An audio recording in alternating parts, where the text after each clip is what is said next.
So I've totally faked you all out. This isn't spotting seals with sonar. It's actually watching my chickens on a webcam. And the one thing I would just like to point out is the problem with this picture is these are two chickens doing what they should do. And at the back there, hiding in the corner that you just can't see, is the ginger one, which is constantly escaping. So I have to have a camera to actually watch them. This is basically like live chicken run in my house. But enough of that. Let's actually start with what we're meant to be doing. So, hello, finally. My name's Ben. I work at the Sea Mammal Research Unit at the University of St Andrews. And we're trying to see if we can spot these lovely little chaps underwater. So, let's see. First slide. So, yeah, so I'm a research software engineer by background, with a little bit of biology education. As I say, I work at SMRU, and what SMRU tends to do is advises the UK government on seal populations on behalf of the National Environment Research Council. So any kind of government policy around seals, both Scottish and national, tends to have sort of SMRU advice behind it. What we're doing is we're looking at the effects of underwater turbines, specifically the group that I'm in, on marine mammals in general. But the bit I'm looking at specifically are seals, for reasons which we'll mention. And I'm a long-time EMF enjoyer. I spent a lot of time in a green high-vis, and I don't want to see any more Harris fencing.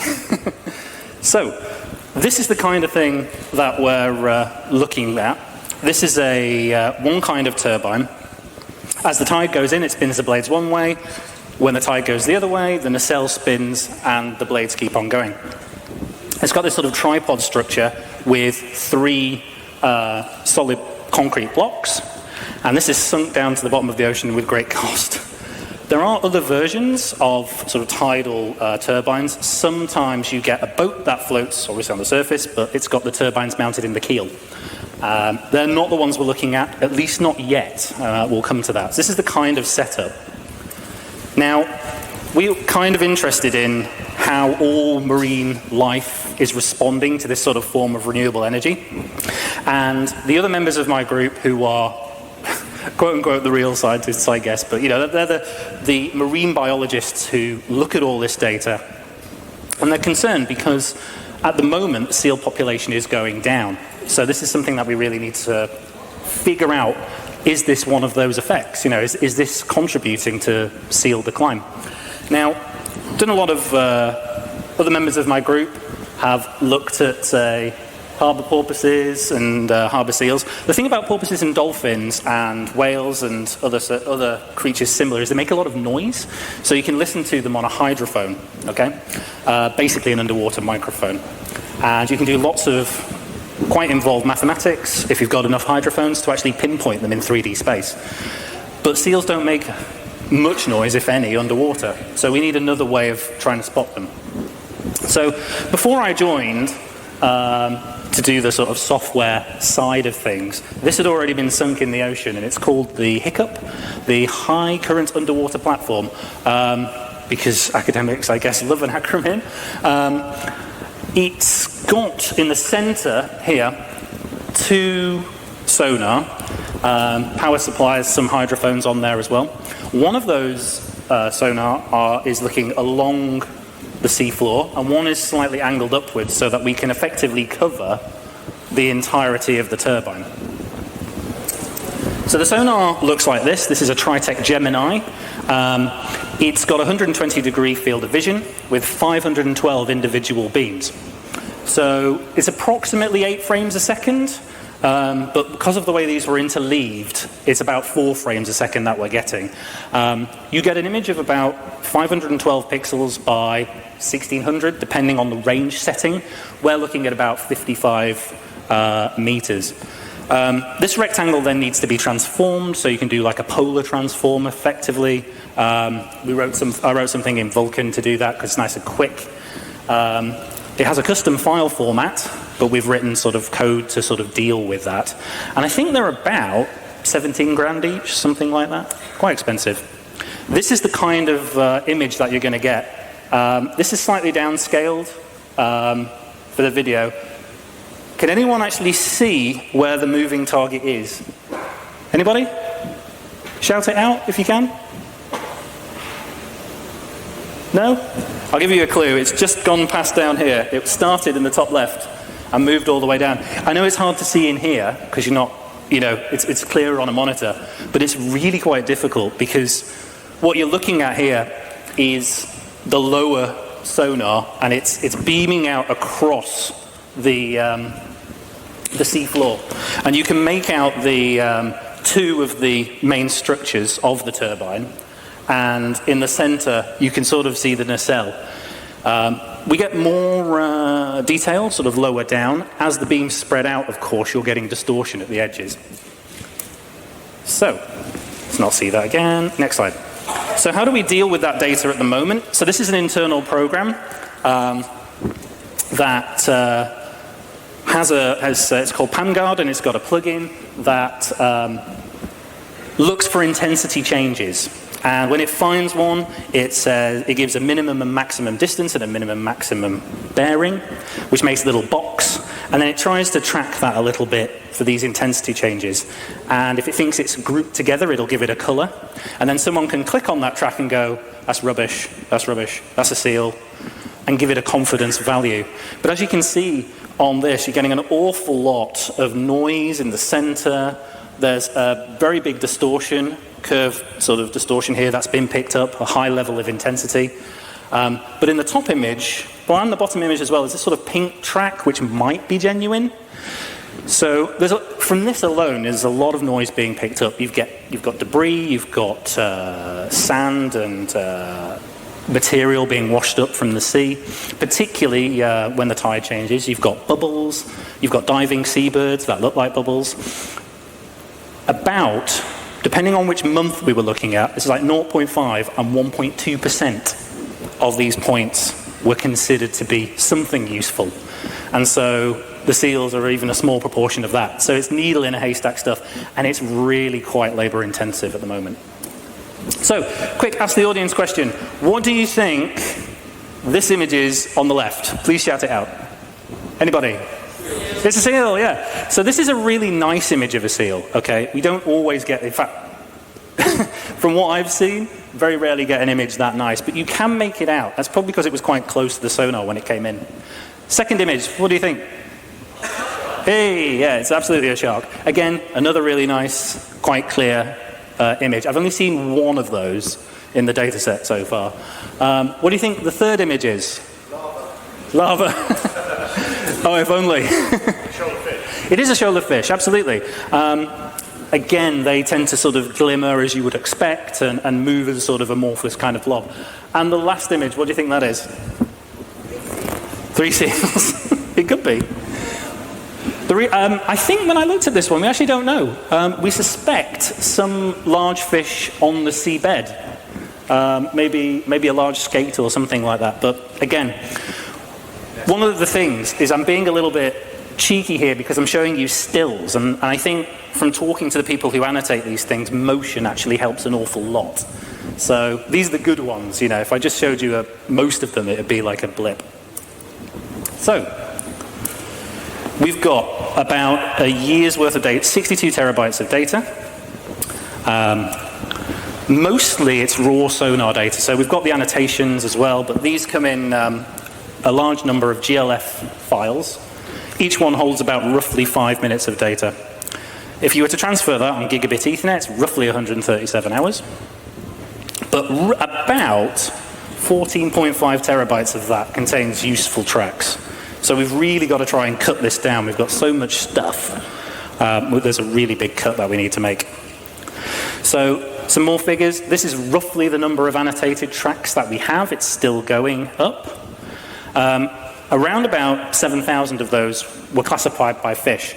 Bear in mind that we have no cameras underwater, we have no other way of verifying this is ground truth. So this is basically going, we think this is fish with a reasonable probability or not.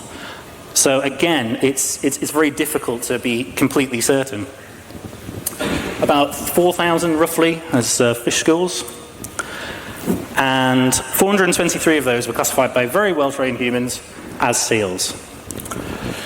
So yeah, as I say, no ground truth, varying levels. And the problem with that is seals are considerably outnumbered. Okay, we get maybe, you might be lucky and get probably one a day, I guess, maybe a little bit more sometimes, but yeah, it's roughly that. So the first thing I thought was, let's try and classify an annotated track. So classification is based on many factors. We've talked that it's a noisy environment, and there are many sort of difficult relationships to pull together. And so computer vision sort of struggles a little bit with that. Classical, if you like. But AI has sort of dealt with similar problems quite well. So the main sort of operation that we're looking at is the convolution operation. So in mathematics, this has a particular term, but the way I sort of view it is you have a kernel, say 3 by 3, in this case, a 3 by 3 pixel grid. And in that sort of 3 by 3 grid, you've got a set of weights. And you move this kernel across your image, and you multiply the pixels by those weights, add them all together, and that forms your next pixel in the green image at the top. And the artificial intelligence's job is to learn those weights. So hopefully it sort of looks at the image at a big, sort of the whole image, shrinks the image down, looks for different patterns in that, and keeps going, keeps going, keeps going. And each time we're learning new sets of weights. We bring those all together, do a little bit of mathematics, and hopefully we get a decision at the end. This is showing it in much more detail with the numbers. The website there on the left explains this much better than I ever could. It's a very good resource, but essentially this is the same thing. We're learning 3 separate filters, and we're getting a smaller image on the right-hand side. So left-hand side is our original image. We move our kernel over, running it over, multiplying by those weights there in the first filter, and we get an output volume at the end. So, you can now imagine instead of a 2D image with 2D kernels I've just shown, we have a 3D volume with 3D kernels. So, the third dimension is, of course, time. So, we've got our space, but then we've also got a set of frames, and we stack them into a sort of cube, if you will, and we run our kernel in 3 dimensions instead of 2. So this is a terrible diagram that I sort of sketched out. We've got a set of input frames with a track that's been marked. We then take fixed size snapshots along that track, combine them into a space-time volume, and we run our 3D convolution over that. We do some more 3D convolutions. We then connect it up with a fully connected neural network layer, and that should give us a set of probabilities. Is this a seal? Is this a fish? Is this something else? So that's the first attempt that we made. And this is what the input data sort of looks like. The top one is a seal, and the second one is a seal, and these are the frames along the track. So starting at the sort of top left, that's where it was first spotted. Then it moved along a bit, and we're sort of moving our window across this track and taking a snapshot. The bottom 2 are actually unknown, and could actually be errors. In fact, I think the bottom one actually was, but we included it anyway to see if we could differentiate between the 2. So this is a sort of confusion matrix. It says true positive, you know, it's sort of a way of showing the true positives, true negatives, false positives, what was classified as what. And this is essentially showing that it was absolutely terrible. We've got fish, so FI for fish, FS for fish shoals, seals, and unknown. Because there were so many fish shoals, it absolutely dominates. So what this is saying is that was how many actual seals. How many were actually classified as fish shoals? Well, pretty much all of them. So it couldn't actually differentiate at all. And here's like the output of the training for the neural network. What you'd expect to see is a nice descending graph as the loss gets lower, or a sort of nice curving upward graph as the accuracy gets higher. But what this is showing is everything is absolutely flat, which means it has learned nothing. So at this point in the in the proceedings, I am legally obligated to show this particular comic. For anyone who's not familiar with XKCD, I do recommend it. It's very fun. But essentially, this was the chap who writes it, Randall Monroe, going, yeah, you just keep messing with your neural network until it gives you what you want.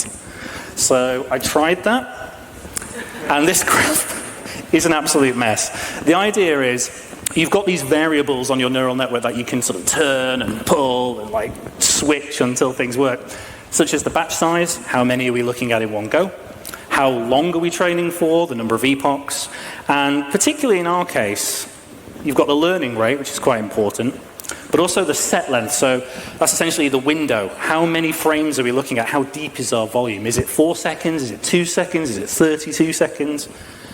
But there's no pattern there at all. No matter what we did, it didn't work. So stirring the pile didn't help. It's pretty poor performance, and I was very sad. So, but can't give up. So I figured, let's try something a little bit different. So I'm going to sort of like sneak up a little bit on the problem.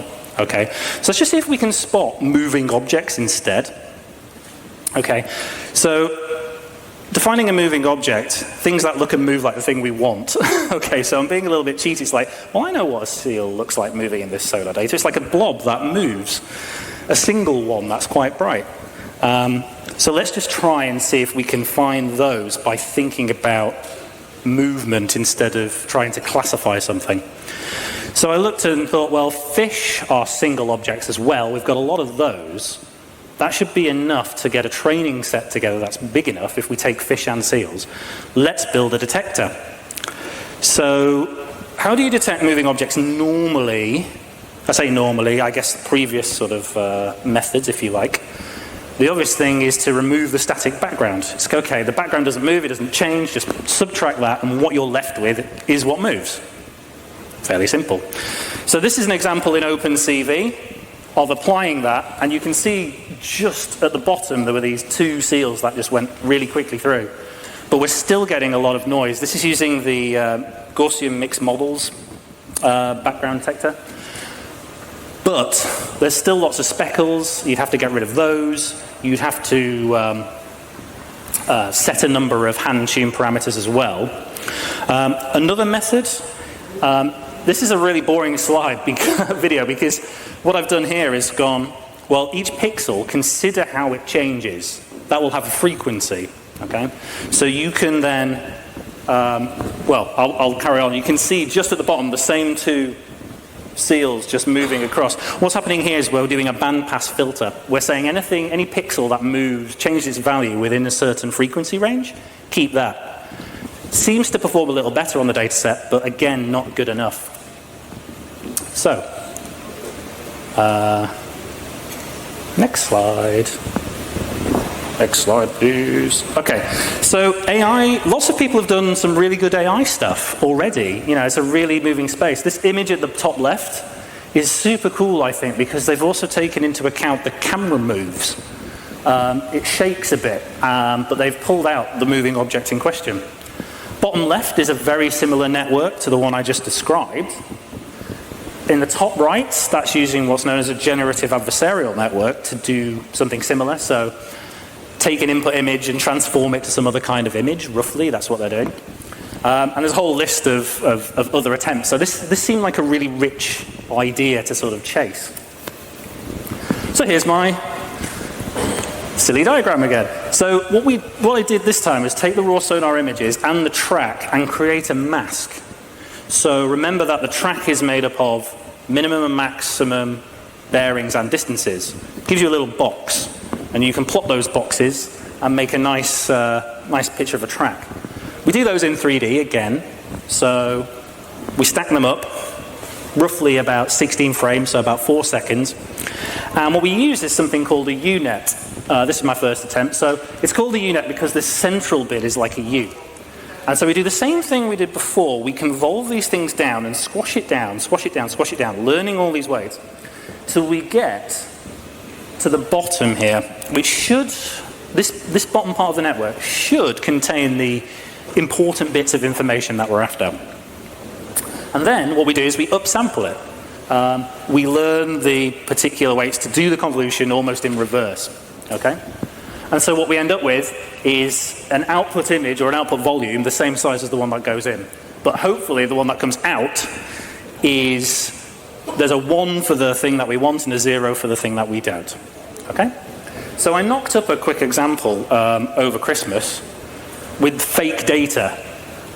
So I faked this on the left, and on the right is the correct track. And what was interesting in that is even when it goes behind, when it's occluded, it still picked it up, which I thought was really interesting. So that was like, you know, a couple of hours of just messing around. So I thought maybe that's a good idea, a good thing to pursue. So we convert those bounding boxes from our original track, make a pixel mask. We then smooth over any outliers and make sure that the track is complete. Because I noticed that sometimes the original detector would actually miss bits or put bits in that maybe not there. So I thought, well, okay, we'll just take a sort of nice average of it. So make sure all the gaps in any of those tracks are filled in. And then we break them into a number of frames because you're kind of limited by your GPU, your compute, your memory effectively. So we break it up into 16 frame lengths and we try and predict it, say 16 frames, 4 seconds at a time. So the input image, that's 16 frames from a sonar squashed together. And what that shows is essentially the brightest part is still the turbine in the middle. And on the right is 16 frames of a track squashed together, just so that I can show you. We just basically get an object moving in from the left to the right. So what does that look like? So here's the original sort of input data. Now, I'll just sort of say, can anyone sort of shout out? Can anyone see where the moving object is here? Please shout out if you can. I know it's really difficult, but maybe? Thank you for turning the lights down. No? Bottom right, turbine. Yep, bottom right. It's down the bottom right foot, just here. Okay? And it's going to emerge now. Folks see it now a bit easier? Yeah, when it's pointed out, it's not so bad, right? But that's the kind of thing we're dealing with. So, next slide. So this is our attempt at predicting. Can you see it all now? Is that better? Yeah. Hey, excellent. So this was our, it's actually a mixture. The original is in blue. It's a bit hard to see, I know, but original was in blue, our detection was in red, and where they overlap, it goes white. And so we're getting pretty good matching with the original track. And occasionally we actually get bits where the original one failed. So for instance, right here at the end, it's still tracking it, where the original didn't, which is really good. So, yeah, it seems to work. I was happy.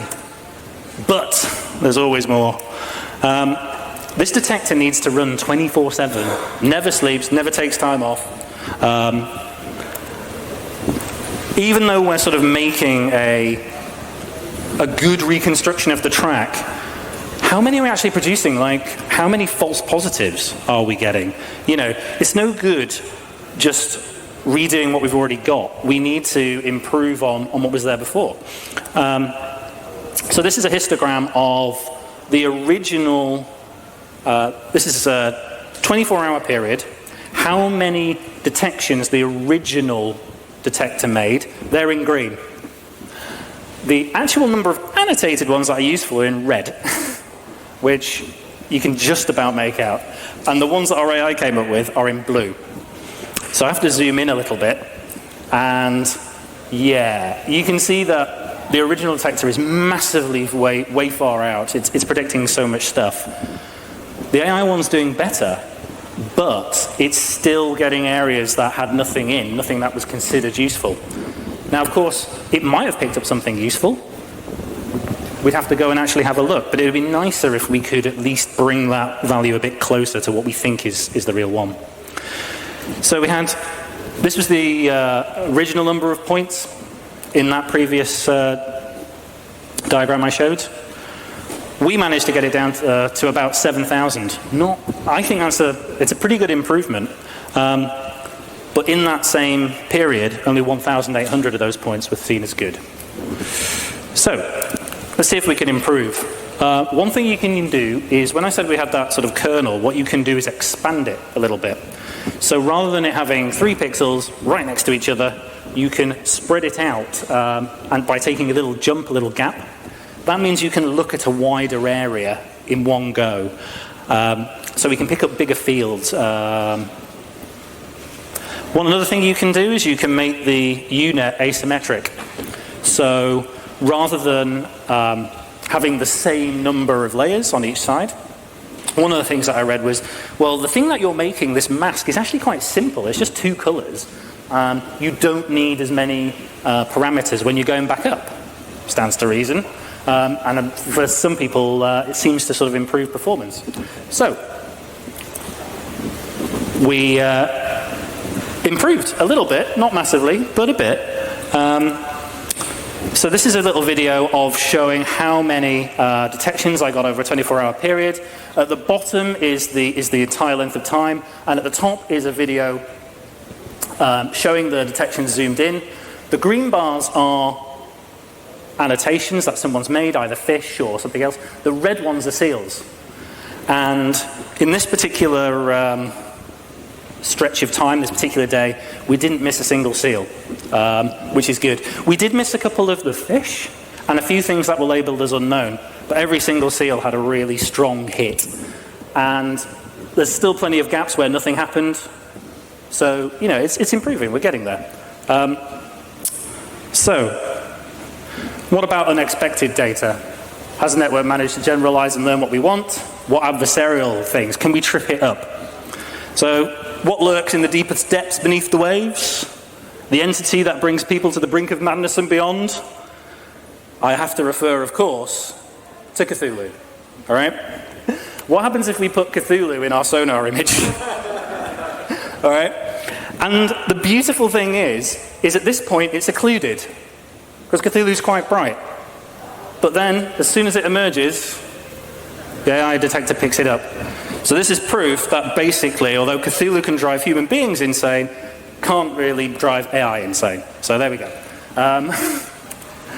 So I'm just going to wrap up. It's a silly example, I know, but it is useful because what we want to do is, it's not just learn the background. It seems to have learned what we want, which is things that are moving. Because we've looked at Cthulhu, but we've also looked at like different backgrounds from different installations, and it does seem to cope quite well. So where do we go now? How can we improve? Good reproduction, still too many false positives. There might be ways to remove a lot of them. You can do classification with a unit. I would say this hasn't worked. But there's still lots of other areas that we can investigate. And if anyone's got any ideas, please tell me later. I'm running out of time a little bit, so I'll just say that I also recorded the power that I'm using for all this and plotted it for a number of months. I'm still ongoing. And we're using roughly about 123 kilowatt hours a month. The fact that I got this figure, a typical small flat uses 233, so yeah, we're using a fair bit. Although the one figure I did find was ChatGPT was 1,300 megawatt hours. So, I'd just like to say thank you very much for having me here. Thank you very much for listening. I'd like to thank Jess, Gordon, Angelina, and Emma, who did all the work on the annotation, because that's the really hard bit. Making these decisions and getting the data that I can use. I think it's really important to know where your data comes from and who had to do what to do it. As I say, there's a Q&A tent, but also robot arms as well if anyone wants to ask me anything. Thank you very much for your time.